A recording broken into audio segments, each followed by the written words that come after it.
प्यारे विद्यार्थियों, नमस्कार। स्वागत है आपका आपके ही अपने YouTube चैनल संस्कृतानुराग पर। विद्यार्थियों, आज मैं JCERT द्वारा संचालित छठी कक्षा की संस्कृत की पाठ्यपुस्तक सुभाषिका प्रथमो भागः के द्वितीयः पाठः कः एषः के प्रश्नोत्तर कार्य को लिखित रूप में प्रस्तुत करने जा रहा हूँ। यह प्रश्नोत्तर आपकी आगामी परीक्षाओं के लिए काफ़ी महत्वपूर्ण है।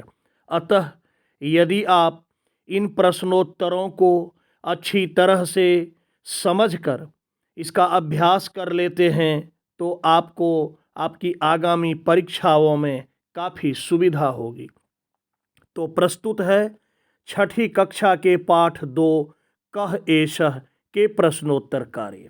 विद्यार्थियों, पहले प्रश्न में आपके पाठ्य पुस्तक में पदानि बोधत दिया गया है, जिसमें शब्दार्थ हैं। उसे आप अच्छी तरह से देख लेंगे, संभव हो सके तो याद भी कर लेंगे। दूसरे प्रश्न में दिया है चित्राणि दृष्ट्वा पदानि उच्चारयत। चित्रों को देखकर पदों का उच्चारण करें। चित्र के नीचे पद लिखे हुए हैं, इसका उच्चारण करना है, इसलिए इसमें समझाने की कोई आवश्यकता नहीं है। आप इसे भी अपनी पाठ्य पुस्तक से देख लेंगे। यहाँ मैं तीसरे प्रश्न से प्रारंभ करता हूँ। तीसरे प्रश्न में कह रहा है उदाहरणम दृष्ट्वा रिक्त स्थानानि पूरयत। उदाहरण को देखकर रिक्त स्थानों को पूरा करें। यहाँ एक वचन, द्विवचन और बहुवचन तीनों वचनों में दिया गया है। एक उदाहरण दिया है सिंहः, सिंहौ, सिंहाः।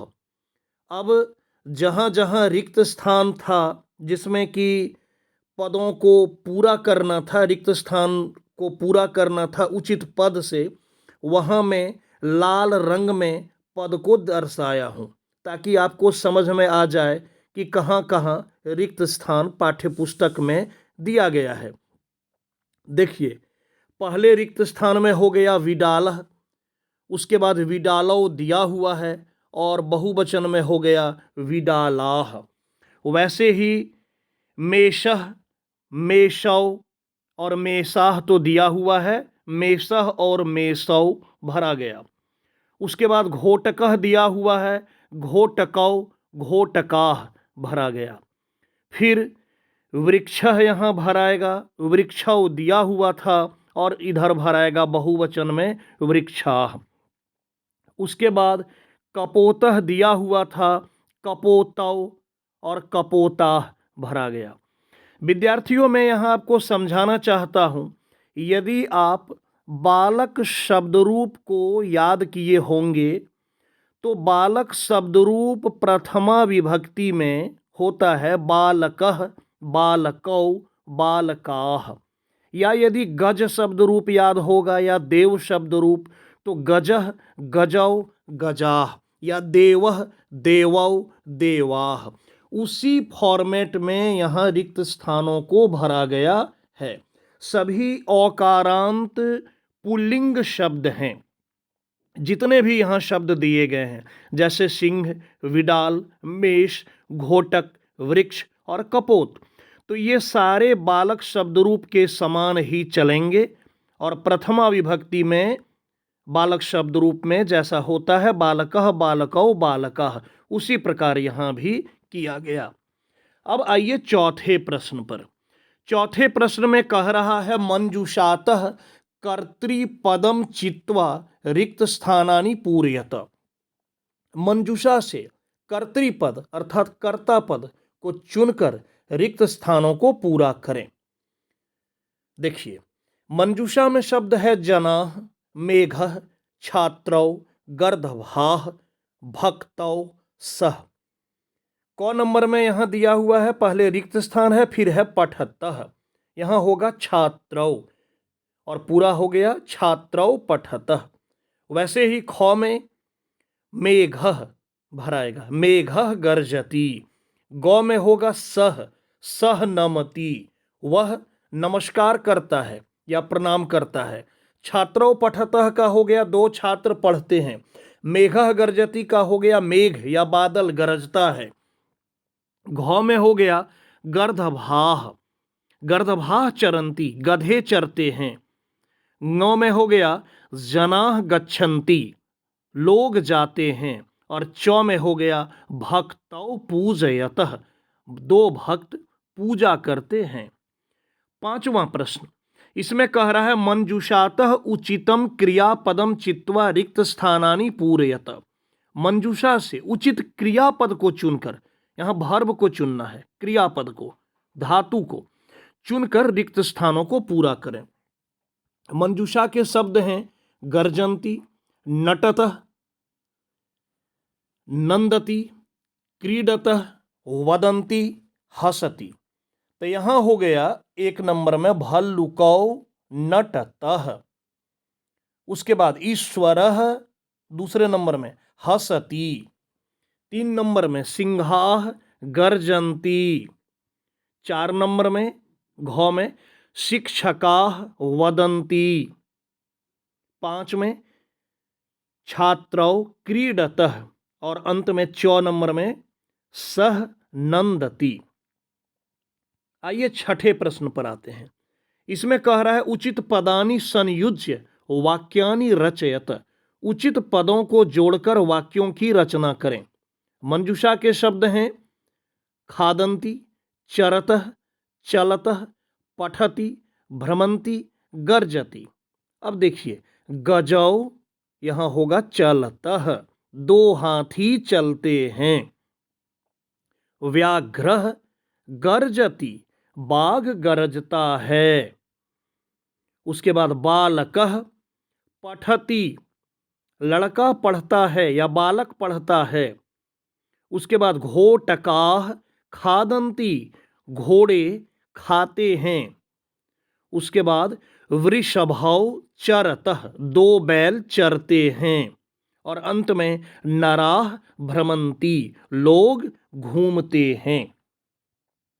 सातवां प्रश्न, चित्राणि दृष्ट्वा संस्कृत पदानि लिखत। चित्रों को देखकर संस्कृत पद लिखें। यहां देखिए चित्र दिया गया है, इन चित्रों को देखकर संस्कृत पद लिखना है। सबसे पहला जो चित्र है इसमें एक दर्जी का चित्र है, सिलाई मशीन दिखाया गया है और दर्जी बैठा हुआ है। तो दर्जी को संस्कृत में कहते हैं शौचिकः। यहां हो जाएगा शौचिकः। देखिए मैं नीचे उत्तर में यहां दिखाया हूं उत्तरानी, कौ का हो गया शौचिकः। दूसरे चित्र में आप देख रहे हैं एक व्यक्ति बोझ को लेकर जा रहा है, बोझ उठाया हुआ है। इसका हो गया भारवाहकः या श्रमिकः। श्रमिकः मजदूर को कहते हैं और भारवाहकः बोझ ढोने वाले को कहते हैं, एक ही बात है। उसके बाद आप देख रहे हैं एक अध्यापक या शिक्षक बोर्ड पर लिख रहे हैं, तो चित्र में दिखाया है अध्यापक का, तो हो गया अध्यापकः या शिक्षकः। अगला चित्र में भगवान श्री कृष्ण का चित्र है, तो यहां हो गया श्री कृष्ण। उसके बाद का जो चित्र है इसमें आप देख रहे हैं बाघ का चित्र है, तो हो गया व्याघ्र। उसके बाद के चित्र में सिंह का चित्र है, शेर का चित्र, तो हो गया सिंह। पुनः एक गधा का चित्र है, यहां हो गया गर्दभः। गर्दभः मतलब गधा। और अंत में एक बिल्ली का चित्र है, हो गया विडालः। आठवां प्रश्न, चित्राणि दृष्ट्वा उत्तराणि लिखत। चित्रों को देखकर उत्तर लिखें। चित्र में जो गतिविधि दिखाई गई है, जो एक्टिविटी दिखाई गई है, उस एक्टिविटी को ध्यान में रखते हुए आपको उत्तर लिखना है। अश्वः किम करोति, घोड़ा क्या कर रहा है। आप देख रहे हैं चित्र में घोड़ा दौड़ रहा है, यहां हो जाएगा अश्वः धावति। देखिए नीचे उत्तर में दे रखा हूं, अश्वः धावति। अगला चित्र, हंसौ किम कुरुतः। हंसौ, दो हंस क्या करते हैं। आप देख रहे हैं दो हंस यहां पानी में तैर रहे हैं, तो हो जाएगा हंसौ तरतः, दो हंस तैर रहे हैं। उसके बाद है गौ नंबर में कृषकः किम करोति, किसान क्या करता है। आप देख रहे हैं किसान खेत को जोत रहा है, तो यहां हो गया कृषकः कर्षति।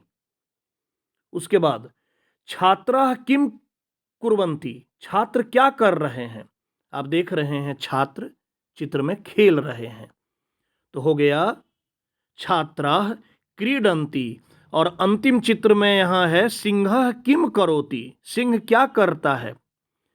तो चित्र में दिखाया है सिंह मुंह खोले है, सिंह गरज रहा है, तो हो गया सिंहः गर्जति। तो विद्यार्थियों, ये था आज का यह दूसरा पाठ, जिसे मैंने आपकी सुविधा के लिए लिखित रूप में प्रस्तुत करने का कार्य किया, ताकि आपको समझने में आसानी हो, लिखने में किसी भी प्रकार की कोई त्रुटि न हो। तो प्यारे छात्रों, अगर आपको आज का मेरा यह वीडियो पसंद आया हो तो कृपया इसे आप लाइक, कमेंट एवं शेयर करके मुझे प्रोत्साहित करने का कार्य करें, ताकि आगे आपके लिए मैं और भी बेहतर एवं उपयोगी वीडियो बनाने का कार्य करता रहूं।